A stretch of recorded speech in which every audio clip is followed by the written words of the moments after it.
सो praise Lord, जय मसीह की सबको। सो परमेश्वर के नाम की महिमा हो।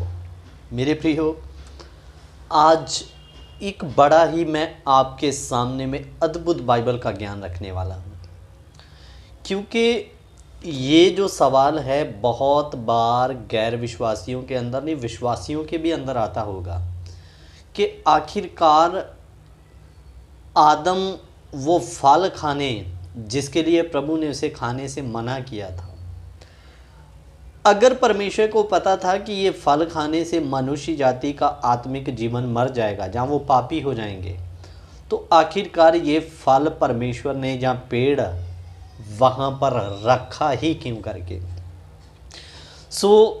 इस वीडियो को शुरू से लेकर आखिरी तक देखना बहुत ज़रूरी है, ताकि आप समझ सकें कि आखिर वो पेड़ जो अदन की वाटिका में रखा गया, भले या बुरे के ज्ञान का वृक्ष, आखिर वो क्यों रखा गया था, उसके पीछे का उद्देश्य क्या था।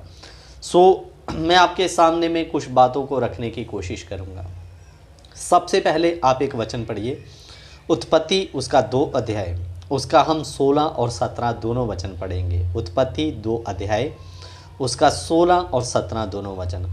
और यहोवा परमेश्वर ने आदम को ये आज्ञा दी, तू वाटिका के सब वृक्षों का फल बिना खटके खा सकता है, पर भले या बुरे के ज्ञान का जो वृक्ष है उसका फल तू कभी ना खाना, क्योंकि जिस दिन तू उसका फल खाएगा उसी दिन अवश्य मर जाएगा।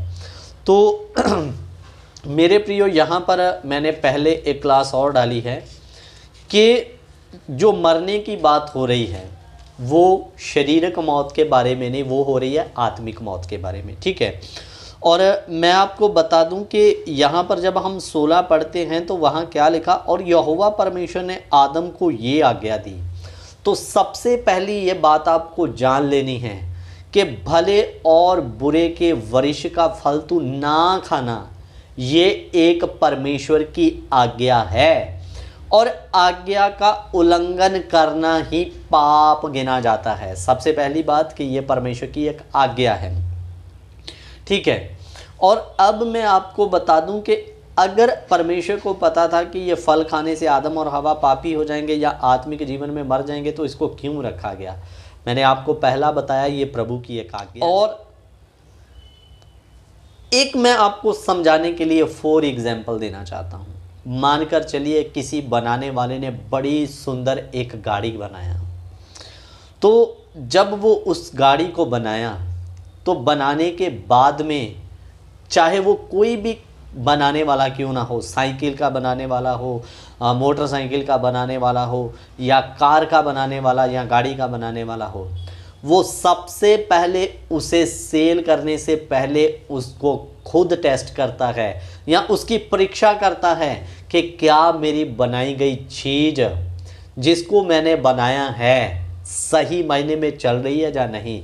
तो मेरे प्रियो, आदम और हवा को जब परमेश्वर ने बनाया तो परमेश्वर ने उन्हें आज्ञा दी कि तुम भले और बुरे के ज्ञान का जो वृक्ष है उसके फल को ना खाना। तो यहाँ पर हमने पढ़ा यहोवा ने आदम को आज्ञा दी।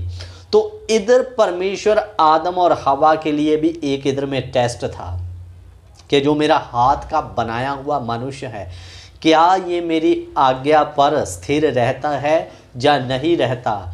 तो मेरे प्रियो, यहाँ पर आदम और हवा की एक परख हुई है कि क्या आदम और हवा स्थिर रहता है या नहीं रहता है करके।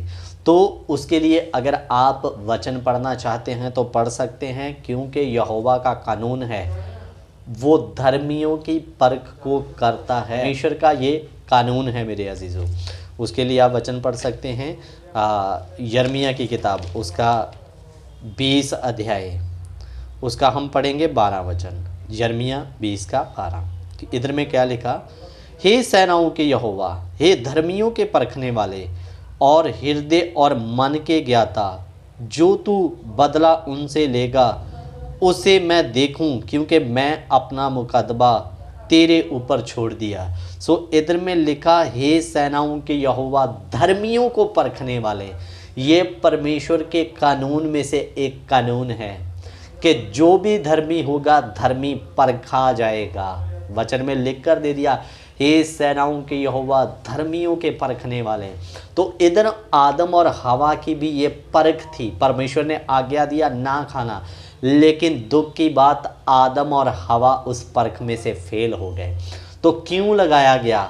उनकी परख के लिए, धर्मियों की परख करने के लिए कि क्या ये मुझ में स्थिर रहते हैं या नहीं रहते हैं। लेकिन आदम और हवा उस परख में से फेल हुए और उसका नतीजा उन्हें अदन की वाटिका में से बाहर निकाला गया। मेरे प्रियो, ये परीक्षा केवल आदम और हवा की नहीं, कई बाइबल में जितने सेवक है सबकी परख हुआ। अब्राहम का परख हुआ, 90 साल बाद बेटा दिया गया और 90 साल बाद बेटा देने के बाद परमेश्वर उसे कहता मेरे लिए बलिदान कर, लेकिन अब्राहम बलिदान के लिए अपने बेटे को लेकर चला गया, परीक्षा में पास हुआ। उसके बाद में हम बात करते हैं अय्यूब की। अय्यूब वचन में लिखा धर्मी था, सीधा था, खरा था और परमेश्वर का भय मानता था, कोई कमी नहीं थी।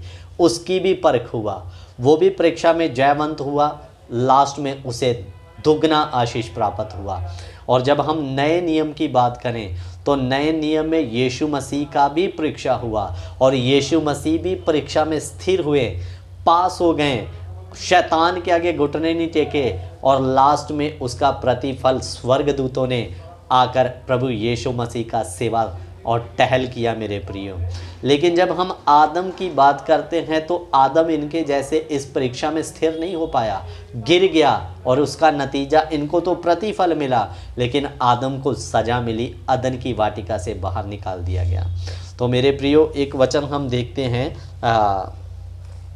जैसे यीशु की परीक्षा हुई, वचन में लिखा वो धर्मियों को परखने वाला है। अय्यूब की परीक्षा हुई, अब्राहम की परीक्षा हुई और नए नियम के अनुसार हम सब विश्वासियों की परीक्षा होती है। पहला पतरस 4 अध्याय उसका 12 वचन हम देख लेते हैं। पहला पतरस 4 अध्याय उसका 12 वचन, हे प्रियो, जो दुख रूपी अग्नि तुम्हारे परखने के लिए तुम में भड़की है, तुम ये समझकर अचंबा ना करो कि कोई अनोखी बात तुम पर बीत रही है। इधर में लिखा है प्रियो, जो दुख रूपी अग्नि तुम्हारे परखने के लिए तुम पर भड़की। बहुत बार हम विश्वासियों को भी परखने के लिए हमारे ऊपर दुख या दुख की अग्नि हमारे ऊपर भड़कती है, ताकि हमारी परीक्षा हो सके कि क्या हम दुख में भी मसीह में स्थिर रहते हैं या नहीं। बाइबल के सेवकों में, नए नियम के सेवकों को बड़े भयंकर कष्ट और पीड़ा दी गई, लेकिन वो उस परीक्षा में पास होकर महिमा या जीवन के मुकुट को प्राप्त किए मेरे प्रियो। और ये इनाम या अवार्ड तभी मिलेगा जब हम इस परीक्षाओं में पास होते हैं। तो मेरे प्रियो, इसलिए हम विश्वासियों को भी अगर स्वर्ग जाना है तो परीक्षा में पास होना पड़ेगा। इनाम लेना है तो उसके लिए परीक्षा में विजयी होना पड़ेगा। जैसे यीशु हुए, अब्राहम हुआ, नए नियम के विश्वासी हुए और अय्यूब हुआ, यीशु मसीह हुए। मेरे अजीज़ों, हमें भी परीक्षा में स्थिर रहना है, आदम और हवा के समान गिरना नहीं है। और मेरे प्रियो, उस पेड़ को रखा गया उनको परखने के लिए, उनका टेस्ट था, लेकिन आदम और हवा उस टेस्ट में फेल हो गए, इसलिए उनको अदन की बाग से निकाला गया। तो कहीं आप भी परीक्षा में फेल ना हो जाएं मेरे प्रियो, ताकि हमें स्वर्ग से निकाला जाए या स्वर्ग के दरवाजे हमारे लिए बंद हो जाएं।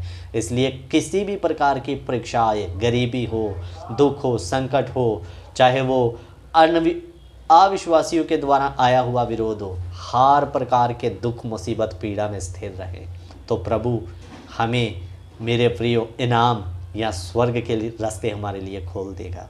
सो इसलिए क्यों रखा गया आदम और हवा के लिए, जब पता था ये पापी हो जाएंगे, उनको परखने के लिए। क्योंकि वचन में लिखा सेनाओं का यहोवा धर्मियों को परखने वाला है, वो हर एक को परखता है, हर एक की परीक्षा होती है, हमारी भी होती है। और मेरे अजीज़ों, इसलिए हर एक को हमको परीक्षा में स्थिर होना है ताकि हम इनाम पाएँ, स्वर्गीय स्थानों में जगह पाएँ। सो मैं आशा करता हूँ ये वचन आपको समझ आया होगा। सो प्रभु आप सबों को आशीष और बरकत दे। जय मसीह की। God bless you. Prabhu Ashish they.